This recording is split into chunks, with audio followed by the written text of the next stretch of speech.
Hi, welcome to this week's Dragonblade Authors Unplugged. I'm so excited. I've got Emily Murdoch, Terri Mackenzie, and J.R. Salisbury with me today. Ladies, thanks for taking the time to talk. Our pleasure. Oh, pleasure. Pleasure. So we're going to jump right in. We're going to go in reverse order this week and start with the book that released last and then work our way forward. So the book that released last this week is Love at Last, and it's book 4 in the Endless Love series. And I always sing the little song to myself for the rest of the day. It'll be my endless loving for like the whole entire rest of the day, and just be glad nobody else is in the office with me because, nobody needs that. So can you tell us about the book in the series? Okay, it's the last book of the series. It brings in 2 characters from previous books. Lady Harriet's mother has gotten disgusted with her daughter because in her first season she did not get one date, no interest at all. So she's dumped Lady Harriet on her cousin, Arthur, who was in the last book, and his wife to see if they can do better, which they do. Her parents go abroad, leaving her there for the season, and she ends up being introduced to an heir to a dukedom, and it's like love at first sight.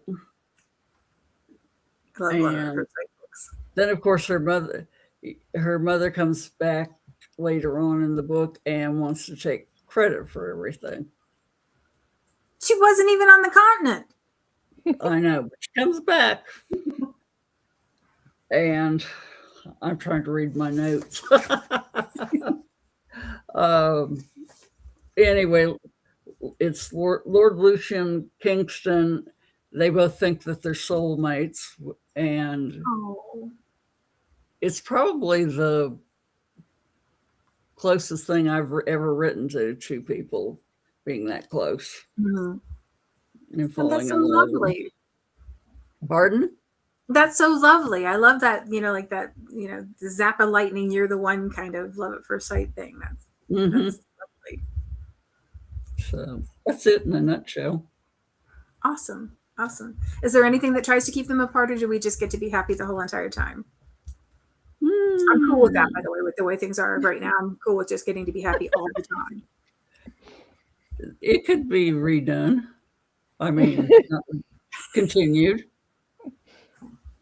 Awesome. Well, that sounds lovely, and I love getting to see characters from previous books too. That's one of my favorite things, when you get to get really attached to somebody and then they show up again. It's like, yay. Mm-hmm. Awesome. Yeah, I became, especially when I was doing my editing of this book, I hadn't realized how attached I'd gotten to them until we were editing it, and we thought about adding a piece to it, and I said no, she would never do that. Yeah. And I think that's the first time I've ever put my foot down. Yeah. But it worked out for the best. Made the book a lot enjoyable. Yeah. It's amazing when that happens, though, when you just know, like in your heart, that a character would not say that. This character would not say that. She would not do that. This is like, when they become that real to you, that's a great thing. Awesome. Well, it sounds like a lot of fun, and I love it when the series wraps up too, and we know we have all the books. We get a complete Shazam. You can start at the beginning and read your way the whole way through. Yes. Fantastic.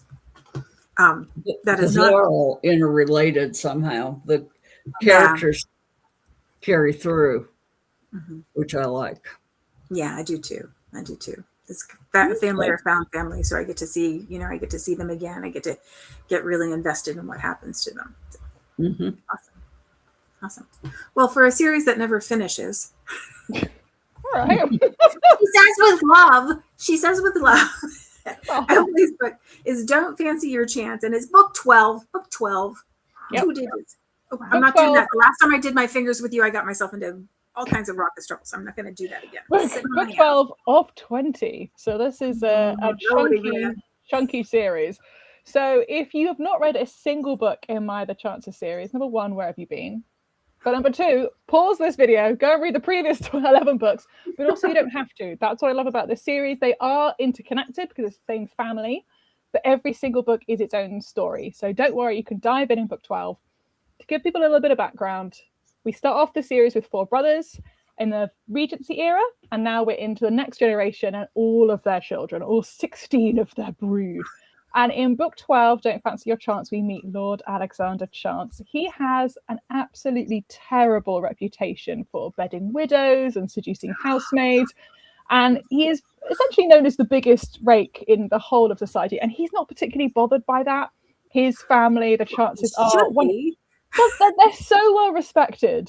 You know, they're so esteemed. Everyone wants to be a part of them. Everyone wants to be invited to their balls. That for one rogue member, it kind of doesn't. He's got 15 cousins. Like, it doesn't matter. Someone else can be good. The trouble is, he's in Bath and he sets eyes upon Lady Marjorie Dalton. And lightning bolt, that's it for him. She is it. He's never, ever considered that he would in any way want to tie himself down. But there's just something about her. But she is prim. She is proper. She has a real hatred of liars. And she has a slightly complicated family situation. One of her sisters went missing. Well, her sister went missing a few years ago and returned in a slightly scandalous way in a previous book. So you have seen part of the Dalton family before. She is now having to deal with the fact that her parents did not tell her the truth about what happened with her sister. And so she is very set against anyone who won't tell her the truth. And unfortunately, Alexander didn't do any of the terrible things that he has a reputation for, but he has chosen, for reasons which I will not reveal, which are part of the book, but he has to decide now, does he keep up this pretense of being a terrible scoundrel, which has benefited him in the past, and he's made for his own reasons, which shall be made clear in the book, or does he come clean and reveal to Lady Marjorie that he's actually, in many ways, more prim and proper than she is? And then accidentally getting trapped in an inn during a storm and only one bed, and all these wonderful, delightful things, and meddling family and found family. And it's just a very riotous, joyous, fun romp, I suppose. Oh, I love that he's not really a rake that pretends to be a rake. That's like... He pretends to be a rake. And I have 2 male Chances in this 20-book series who pretend to be rakes, both for completely different reasons. So they're the 2 black sheep of the family. Everyone is kind of like, oh gosh, Benjamin, oh Alexander. But they're so charming that they are completely embraced. You know. But the reason that Alexander is pretending is not something that I've ever written before. And it's not something that I've ever seen before. I'm not saying it doesn't exist out there. I'm not saying it's a complete original thought, but it's something that he is a little embarrassed about. And I think he's a very endearing hero because he's very much a swaggerer. He has lots of confidence in himself. He knows exactly who he is. But the who he is very much a persona that has been crafted for this particular reason. And he would have to make himself incredibly vulnerable to Lady Marjorie to admit how this all happened. And God forbid a rake be honest. Yes. And then we get to watch him trip over himself because he's fallen in love with... It's so fun because I write a lot of rakes wallflowers where the wallflower falls first and there's so much yearning, you know, waiting for him to notice her.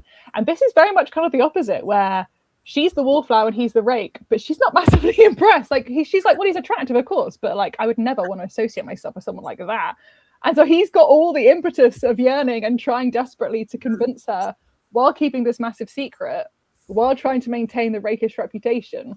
And she's very much like, yeah, I'm not impressed. Like, I don't know. Like, that's why we don't fancy his chance. If you want to go and do your thing, you go do your thing. I don't fancy your chance on this one. So it was really fun to have a wallflower who was mortified in every situation that she found herself with him, but at the same time kind of needing to make him work for it. And I really enjoyed writing that. Yeah. I love it. It sounds fantastic. Well, Have we switched time periods now? Are we Victorian? Yes, we're Victorian now. So it's very early Victorian. So I think we're 1842 or 43 in this book. So it's very early. You are starting to see changes come in. But of course, the original 4 brothers and their wives are still very much present and trying to keep all of their grown-up children to the same strict rules and regulations. And Well, you have a lot of very fun opportunities when you have this slight tilting in history. Of, you know, I've got cousins who are going off and starting charities because they can. Female cousins who are going around wearing trousers because they have pockets, and they'll be damned if they have to spend another day in their lives without pockets. So it's really fun to see society changing, technologies coming in that you don't get to play with in the Regency. And at the same time, it's still a very structured society. There are still very rigid rules. There are still very strict expectations on women, especially, but also on men. And so it's really fun to play in that space and to have characters who kind of fit in because they've been raised to, but also are very determined to carve out a path for themselves.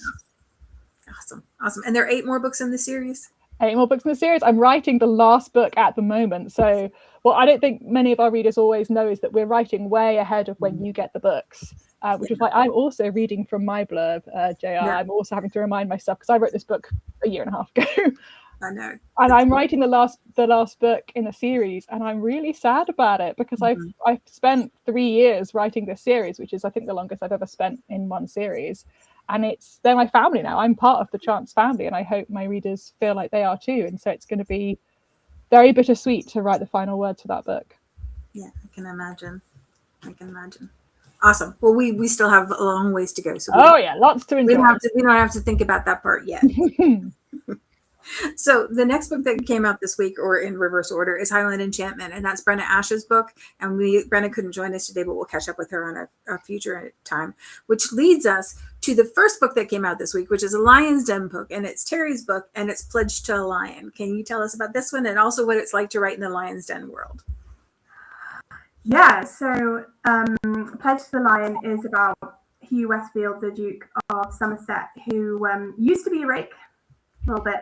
It's not really touched on massively, but just he was very outgoing, and he loved society, and he loved flirting, he loved all of these things. And then he was caught in this terrible fire that burned down his family home, and he failed to rescue his parents, which then in that was what obviously made him the Duke. And he's massively burned down one side of his body, and he wears a mask, he wears gloves, he like hides himself away. So he's very much sort of like turned from this very outgoing society-loving man to this massive recluse.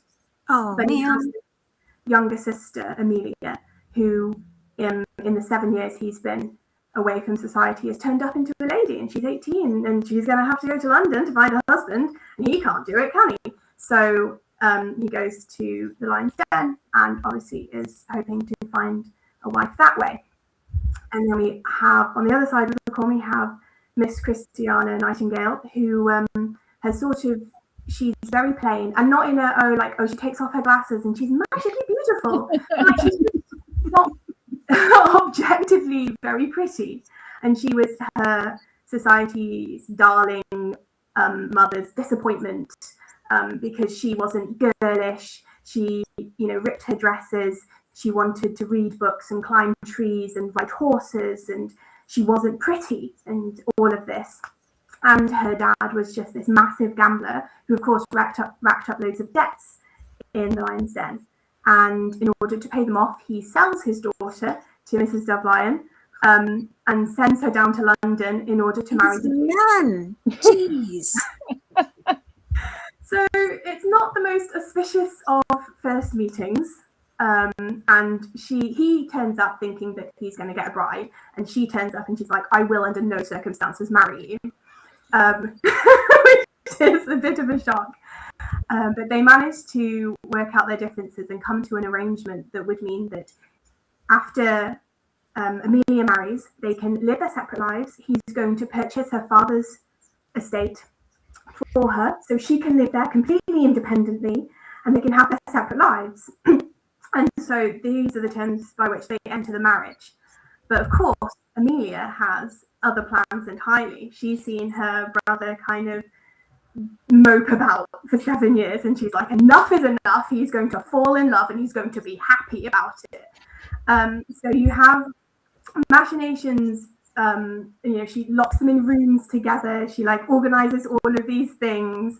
And then there's also side plots with the servants are actually kind of siphoning money off the top and scamming them, and she has to sort of stand up for herself in a very new way, and he has to confront the idea of letting go of the way things have always been. And it's big arcs. it's all very, very character driven, and it's in its essence, it's this story about two people who don't believe they are actually deserving of love, who find each other, and they learn sort of to love each other.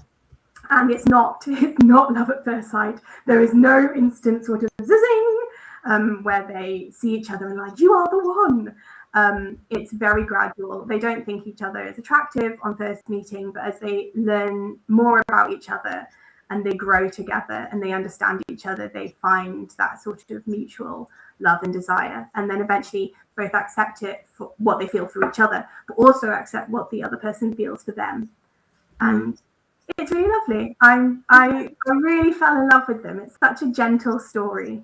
It's no big hijinks. It's just two people who find themselves essentially.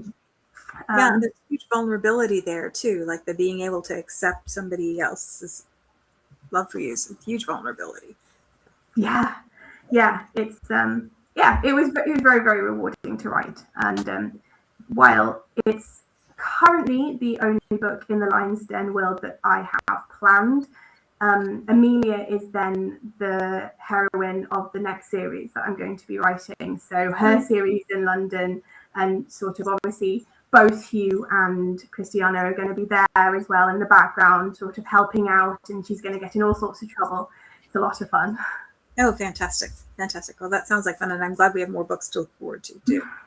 So, what was it like trying to fit your story into the Lion's Den world, where there's like, I think they're like 100 and what are there, 112 now or something? Like there are a lot of more. I mean, maybe when I started writing there were fewer, but there were more published all of the time. It was really intimidating at first, because it's writing in someone else's world. It's always it's not yours. You haven't crafted it and created it, and so I was always a lot of like, oh, am I going to misstep? Am I going to sort of use the wrong characterization?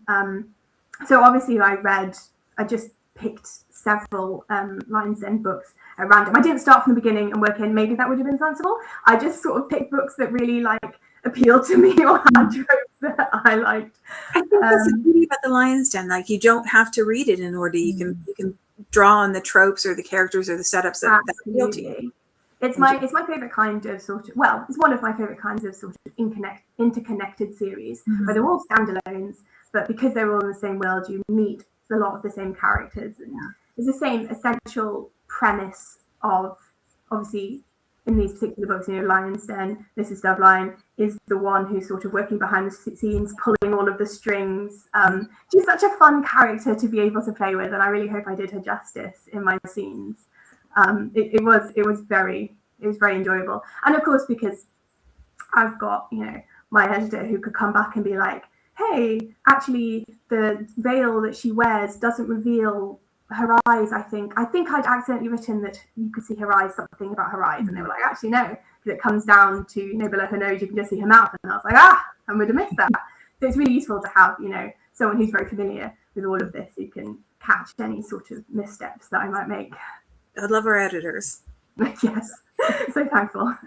JR, you've written in the Lion's Den too, haven't you? I've written what? You've written in the Lion's Den series too, haven't you? I think so. I'm not.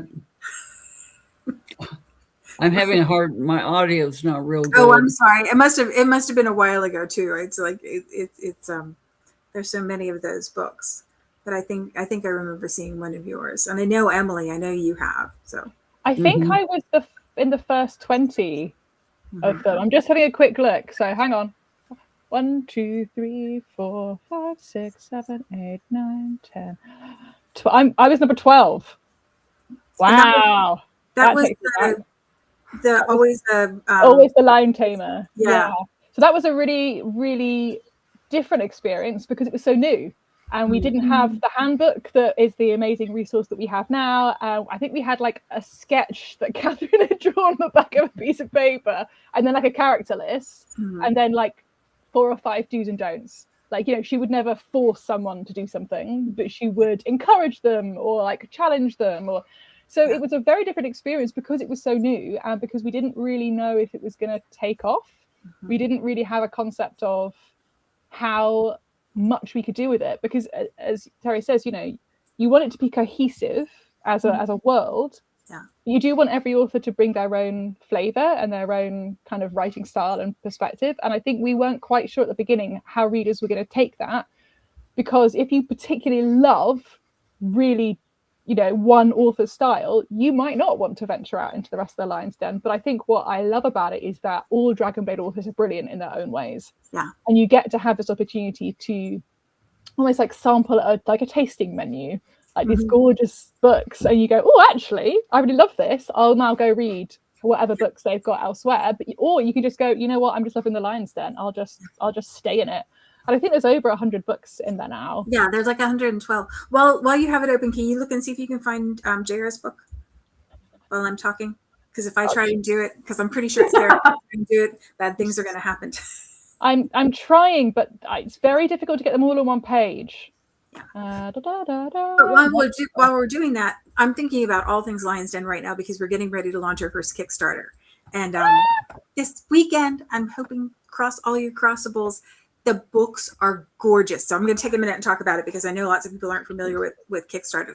2 volumes. It's 8 Roaring Lions, and we divided it in 2 hardcover volumes. And Dar did the foil and the step backs, and they're, oh my goodness, they're purple. They're so like, they are lovely. I will post pictures of them everywhere. I'll post videos of them everywhere so you can see. But when we launch the Kickstarter, when you go to it, there's going to be a link that says, or a button on it that says, notify me on launch. When you click on that, all you're doing is telling them that you want to get an email when the Kickstarter goes live. You don't have to give them any money or do any of those kind of things. You're just telling them you want more information. So make sure you push that button when it comes, because Catherine wrote Bessie Dove Lyon's origin story. And the only place you're going to be able to get it for a period of time is in the Kickstarter, and the paperback and the ebook are both available. So make sure you click notify me on launch so that you can see we're going to be in pre-launch for about a month, and then we'll launch officially in June. So you can grab Bessie Dove Lyon stories and these gorgeous, gorgeous books. Oh my word. So Natalie and I were just like, we were all gushy about it, because we've been working on it for a long time, getting the, I'm very ready. Very ready. And also step backs, we just don't have them in the same way anymore. Especially, I don't know if it's the same in America, but here in the UK, they don't books often don't have like hardback copies at all. And so you don't get any opportunity for those gorgeous images. Yeah, and I think one of the things that people want right now is something they can hold in their hands, some physical, like something luscious. Yes, and these are just they're so good. You might have to send me some photos after this chat. We can see it. It's like whetting our appetite, Evelyn. I can't see it. I will, and I'm really hoping that I'm hoping we'll be live or we'll be in pre-launch this weekend, and then I'll post everything in the author's loop so you can see stuff too. But so writing for Dragonblade to get all the information behind the scenes.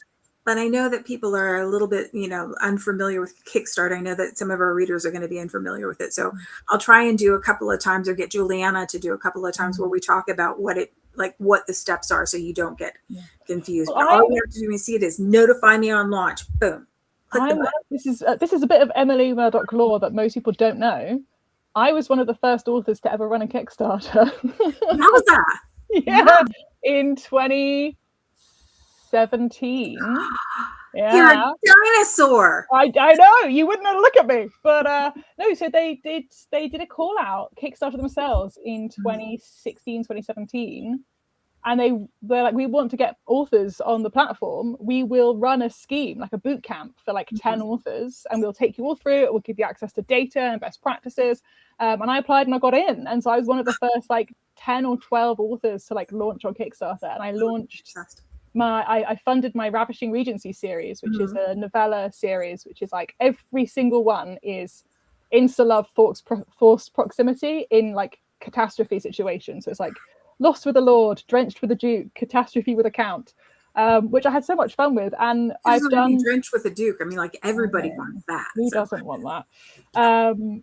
Heather, you told us not to do anything particularly wild, and I'm trying desperately not to. That's enough. I just didn't want, But I run a Kickstarter. I don't know what they mean.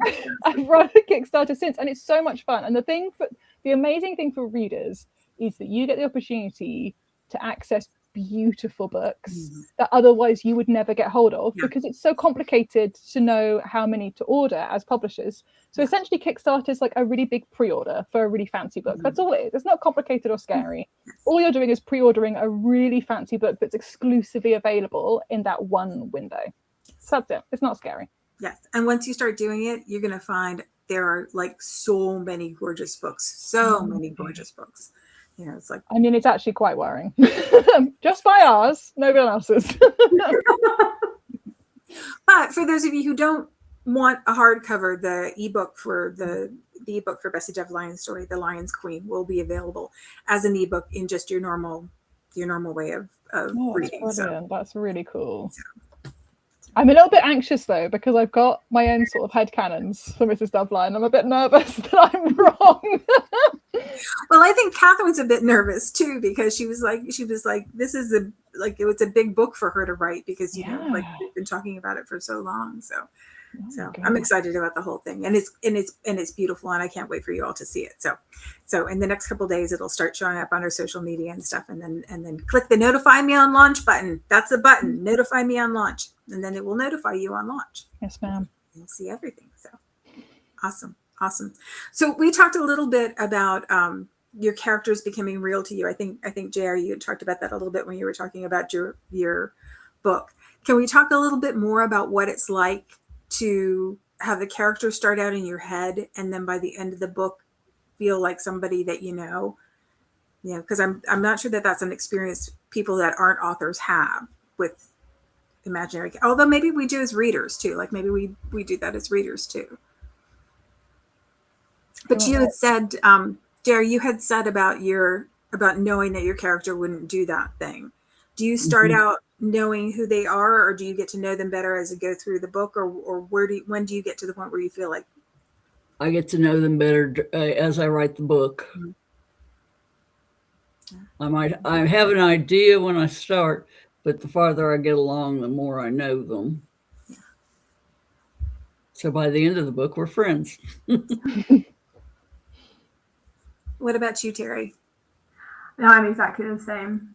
I have kind of guidelines for my characters, like things that I want for them, or just general tropes. Obviously, if it's going to be like Break and Wallflower, you've got those are already guidelines you've got to work with. But my writing is very, very chaotic, and I trash draft the first draft, which is just me kind of getting to know my characters. And by the end of the book, I then know what I want the book to be. And so I'll go back. And I draft very, very quickly. And it's often like not complete. Sometimes I'll just like leave scenes. I'm like, I don't think this is right. It's not like a complete full book. It's just I have to really get into the scenes to get into their heads and then realize, again, things that they would and wouldn't do. And by the time I get to the end of that, I'm like, cool, I can go back and I can edit and change around the rest of the book to sort of fit who these people now are. And at that point, they are sort of set in stone. That's it. These are people now. And I couldn't just change them. I can't change their name. I can't change their characterization. That is just it. But I do need to write them to be able to feel them. That makes so much sense. Emily, I know you draft or you outline really heavily. Do you feel like when you start writing, she does? She's going to tell you about her outlines and your eyes. It sounds like Terri is doing what I would call deep plotting. Mm-hmm. So I think we have a similar kind of like, I kind of go through it and it's almost like I'm sitting in a theatre and I'm watching on a stage. So it'll be like, she walks over to him and tells him how annoyed she is, and then he says this, and so it's just one long paragraph for each chapter. It's not in perfect prose, but it's kind of blocking and setting about who's going where and where are they and who says what kind of thing, and they're feeling this sort of feeling. I don't need to do that to get to know my characters, though. That's to make sure that I'm not writing drivel and they're not having every scene in a ballroom. And I get to the end, I'm like, why did they go to like 18 balls in this book? Do they do nothing else? It's to make sure I have variety in terms of like scene and weather. And I know my characters from the beginning, because what I tend to do is I give them a character trope, so rake or wallflower or blue stocking, but then I give them a situational trope. So I'll give them like only one bed is going to be really important for this one, or irritation to lovers is going to be really important for this one. But then I try to give each, my hero and my heroine, two like moral values that are in conflict inherently. So like if we go back to Alexander and Marjorie, one of Marjorie's values is truth. She will never lie, even if it's really uncomfortable, even if it makes her feel vulnerable. She will never lie because she values the truth completely. But the other value is that she wants to be invisible. She will do anything to escape the eyes of everyone around her. And so when Alexander is like trying to flirt with her and being like, well, you were looking at me, weren't you? She's like, yes, please don't perceive me. She won't lie, because she won't lie. Mm-hmm. But she also wants to be invisible. And so I try to have like these two moral, like not moral values as in like they're good and just people, but like two guiding principles, I suppose. And I try to put them in conflict. So again, for Alexander, his values, for want of a better word, one is, I am going to have this particular reputation for this reason, which I can't tell you about because you've got to write the book. But that is a key thing. Like he has clung to that and he's built his persona about that. I want to be perceived in this way. And the second guiding value is, I must have Marjorie Dalton. Mm-hmm. And he has those two things that are in conflict. And so every scene, every decision, all I have to do is go back to those two guiding principles. And so I don't get to know, it sounds terrible. Obviously, like, there are fun opportunities to discover things about them as I go. And I'm not saying that never happens, but I don't start knowing them one way and then end knowing them a different way. They are the same throughout my writing process because I have those two principles as like a kind of compass. Does that make any sense? Yeah, it does. And Jenny Crusoe talks about that conflict lock. You know, if you can put your characters in opposition to each other, and the thing that she values most and the thing that he values most are in opposition to each other, then you have a third rail that drives the story without you having to put a lot of extra. In future books in the series, I have a heroine who is a prison reformer. So she's really against transportation. She's really pro like prisoners' rights.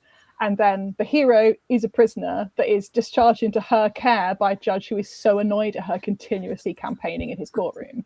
And so now she's like, oh, I had this guiding principle, but I don't actually quite like then going home and living a privileged life as the daughter of an earl. Mm-hmm. And now I have a convict living in my house and I'm trying to explain to my parents why I'm legally responsible for this man.